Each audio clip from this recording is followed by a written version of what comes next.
Hello bachcho, let's see this question, and here this question says statement 1, democracy only survive as long as every citizen has a chance to be in the majority at some point.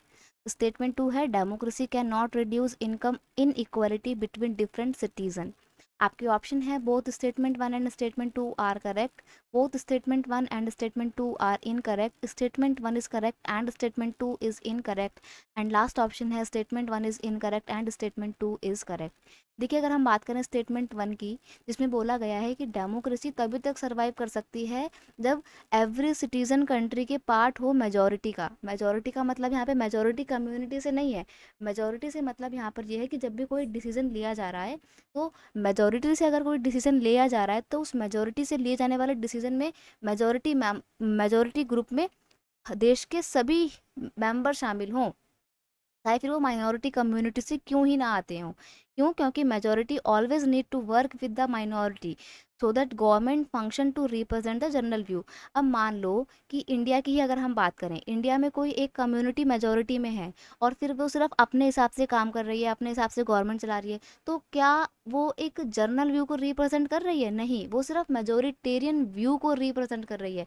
General view को तो तब represent किया जाता है जब देश की सभी जनता की बात सुनी जाती है, चाहे वो मेजोरिटी में होती, चाहे वो माइनॉरिटी में होती, है ना। तो मेजोरिटी में एवरेज सिटीजन का होना जरूरी है, तभी डेमोक्रेसी सरवाइव कर सकती है। आपको एक एग्जांपल देती हूँ श्रीलंका का। आपने पढ़ा है पावर शेयरिंग चैप्टर में कि जब श्रीलंका में मेजोरिटेरियन रूल स्टैब्लिश हो जाता है तो कहीं ना कहीं सिन्हाला कम्युनिटी की सुप्रीमेसी स्टैब्लिश हो जाती है। तो क्या श्रीलंका में डेमोक्रेसी बच पाती है? नहीं बच पाती है। तो डेमोक्रेसी तभी सर्वाइव कर पाएगी जब मेजोरिटी से लिए जाने वाले रूल में एवरी सिटीजन अपना एक पार्ट करते हों। तो स्टेटमेंट 1 आपकी बेटा बिल्कुल सही है। स्टेटमेंट 2 पे अगर हम आए तो उसमें दिया गया है कि democracy can not reduce income in equality between different citizen. बिल्कुल सही बात है। देखो, डेमोक्रेसी में ना सबको एक समान समझा जाता है, ठीक है, लेकिन इनकम की इनइक्वालिटी क्रिएट होती है। कैसे? अब आप खुद सोचो, क्या एक झाड़ू लगाने वाला और एक डॉक्टर दोनों की सैलरी इक्वल हो सकती है? नहीं हो सकती है। क्यों नहीं हो सकती? क्योंकि दोनों का काम बहुत डिफरेंट है, राइट। तो डेमो और सबको हालांकि गवर्नमेंट इक्वल अपॉर्चुनिटी देती है, लेकिन कुछ लोग अपॉर्चुनिटी का फ़ायदा उठा के ज़्यादा अमीर हो जाते हैं और कुछ लोग ज़्यादा अमीर नहीं हो पाते। तो ऐसे में गवर्नमेंट ने तो अपॉर्चुनिटी इक्वली दी थी ना सबको, और इनकम की इनइक्वालिटी तो फिर क्रिएट होगी। तो गवर्नमेंट इनकम की इनइक्वालिटी को कम करने की कोशिश जरूर करती है, लेकिन पूरी तरीके से रिड्यूस नहीं कर सकती, पॉसिबल नहीं है। क्योंकि किसी अमीर व्यक्ति के पास अपॉर्चुनिटी है और गरीब के पास भी अपॉर्चुनिटी है, लेकिन अमीर ज़्यादा अमीर हो गया है तो गवर्नमेंट उससे उसका पैसा छीन के अमीर गरीबों को थोड़ी दे देगी कोई।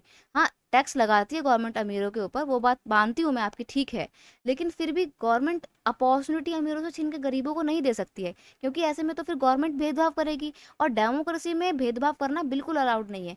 तो डेमोक्रेटिक गवर्नमेंट इनकम की इन इक्वालिटी को कम करने की कोशिश जरूर करती है, लेकिन पूरी तरीके से वो रिड्यूस नहीं कर सकती, इरेडिकेट नहीं कर सकती है, ठीक है।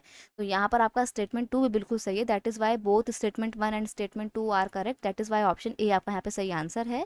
I hope you understood it very well. Best of luck.